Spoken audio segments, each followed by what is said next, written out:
coaches, thanks for joining me today for another episode. This week, special topic, set pieces, how to score more goals in set pieces, how to get more out of it, how to maximize the time on the grass with your team.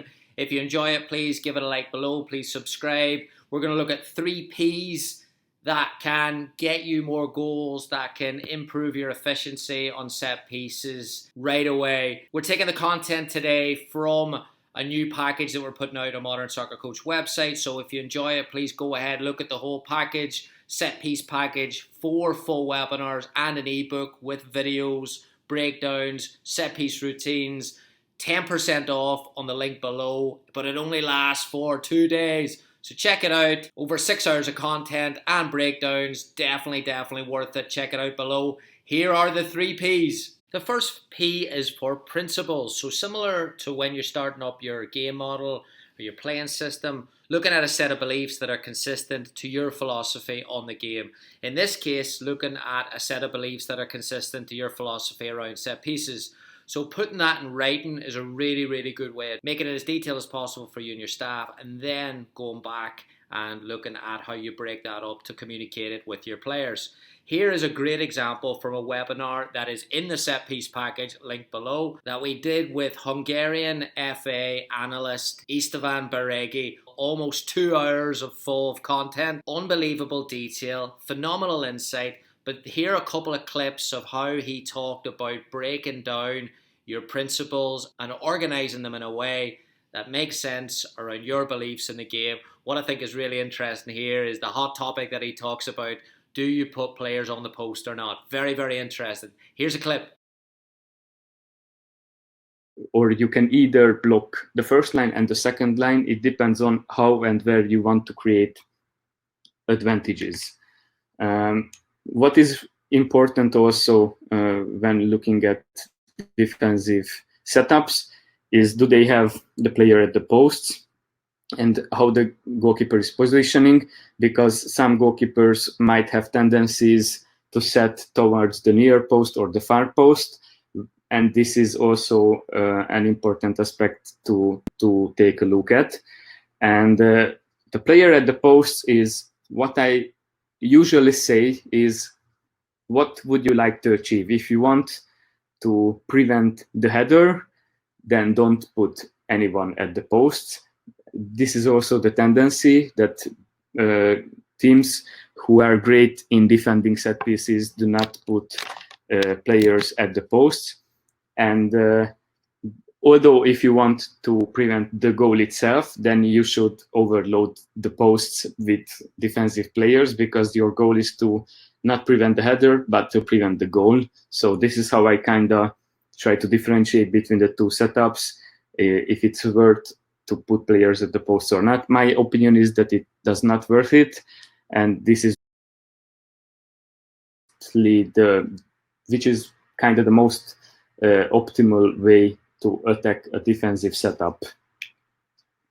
What I believe is very important to differentiate or to consider is that the short corner is more optimal against space orientation than against man orientation, because when you use a short corner and the opposition is defending in a zone, they might leave the zones, or they might leave, or they might lose their structure, where or what you can attack from the cross after. Although when the opposition is playing man orientation, they are not going to look at the ball that strict, so you might not confuse them that much with a short corner. So I believe it's very important to consider, and this is how I think about the short corners. And the layoff to shoot is usually more optimal against man orientation than space orientation, because against man orientation you can open shooting lanes for a specific attacker, although against space orientation you can't open that big lane for the player. So a lot of times when teams make a layoff routine to shoot, it gets blocked because a lot of defenders are in the way, and you cannot open that much space inside. And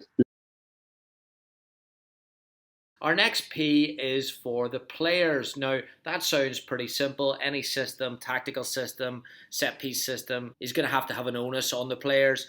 But I think this is an area that sometimes gets overlooked when we're talking about set pieces. So we did a webinar a while back with Cam Meehan, who's a young opposition analyst for Chelsea FC. He's also a set piece consultant, does brilliant work around the area of set pieces. He did a webinar for us. It's on the link below in the package. And he talked about the individual ways that you can get away from markers. He also did a presentation on how wide receivers in football are worth looking at to see how they can get away from markers, get runs, and his philosophy and principles on the game are around creating better attacking runs that can get freed up so it doesn't have to be a set system all the time. Really, really, really interesting. You're going to love this. Here is Cam. A little insight. Check it out. So individual skills. So again, we're talking about corners and free kicks. I've taken my main inspiration from this from the NFL, really, in American football. So within American football, I mean, if we're looking specifically at a wide receiver, the aim of that wide receiver is to try and create separation from a defender, really. We see it is a very difficult and kind of complex role within an American football team. We see a great receiver is such a complicated combination of traits: agility, body control, strength, quickness, soft hands, physical stamina, concentration, focus, toughness. You get the picture, really. Obviously, not everything applies to football. We're not trying to catch the ball from a set piece. We're trying to head it. But the concepts are definitely transferable. So my philosophy is, if we're looking at kind of routines, and I think lots of coaches will maybe think my role is simply just to design routines to use. But again, I want to try and kind of implement a philosophy at the clubs that I work at. So if a team gets, let's say, 10 corners in a game, not every corner is going to be a routine situation where that every player is going to have a certain role every time. Sometimes it is improvised. And for me, if you can kind of utilize those improvised situations, you can gain a massive advantage over the opponent because they can't really read it in any way. First thing, straight away, there's a little hop movement. And the idea behind that is so that he's obviously going forward. If he's hopping forward, it's suggesting that there's going to be a burst of pace. And you can see immediately the defender gets put on his heels there and there. So already his kind of weight is going backwards. He's getting ready to go backwards beforehand.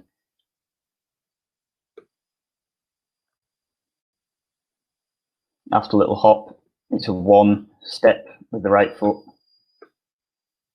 and then a big step off the left foot. So there's a lot of biomechanics around NFL wide receivers. It's not as simple as just kind of losing your man. There's a lot that goes into it. The movement of his head, the movement of his shoulders to get that burst of pace just to explode away into one direction. So just some practices quickly. So that individual skills thing that I was talking about. So demonstrate different ways to create separation. So we're looking at, this is just a really simple, we've got kind of a 1v1 with servers with the ball in the hands. So all it is, you're looking to create separation so the red player can catch in any of the free zones. That could be near post, central area, back post.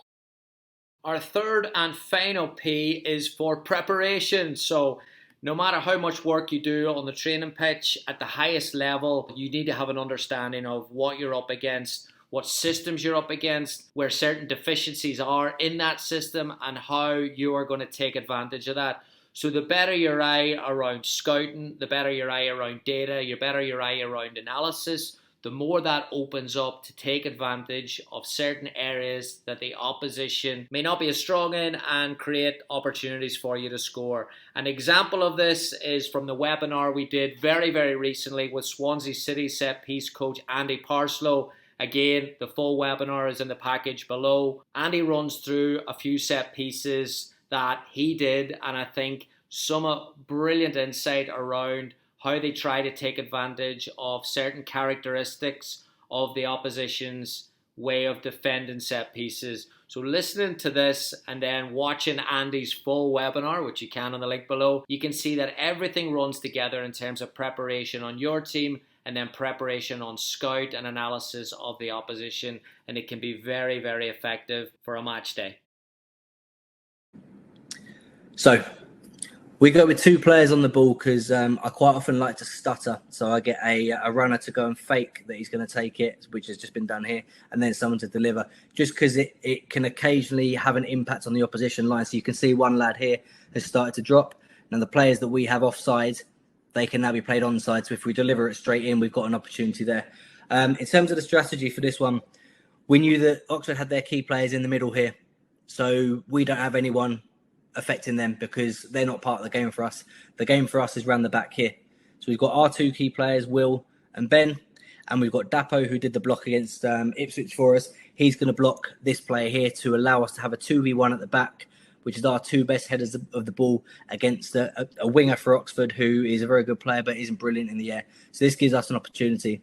We also make sure we get Ollie Palmer in here, who's going to attack the middle, and Jack Rudoni, who's just got to move to Huddersfield actually, is going to go across the front. So if it's under hit or if it's headed back across, we get an opportunity there. So from here,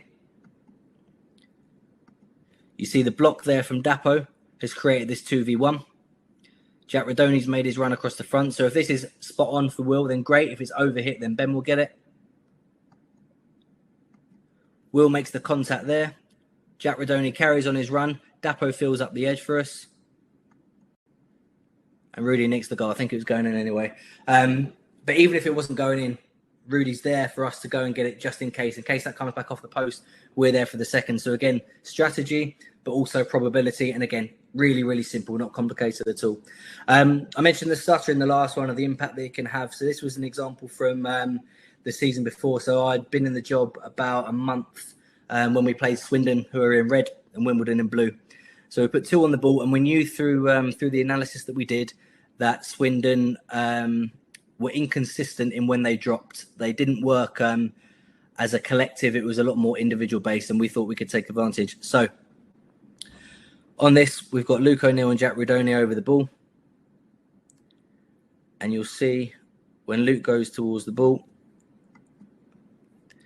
1, 2 have already dropped. 3 has started to drop. By the time Jack makes contact of the ball, Will Nightingale at the back is now completely free. Ollie Palmer is acting with a block here. That wasn't actually his job, but it's effective nonetheless. He's just going to attack around the back, but he's done it with physical contact because he's bigger than the opponent. Ball gets delivered in. So there we have it, coaches.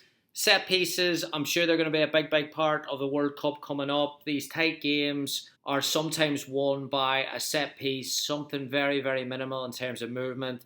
I think understanding set pieces more, and I think learning how the best minds work around set pieces gives you an opportunity as a coach to add more to your game, and also hearing different perspectives around how to communicate that information to players. Very, very helpful as you align your set piece philosophy with your game philosophy and your culture and put everything together. So the set piece package is available below. Please check it out, modernsoccercoach.com/shop. Hope you enjoyed it. I will see you soon.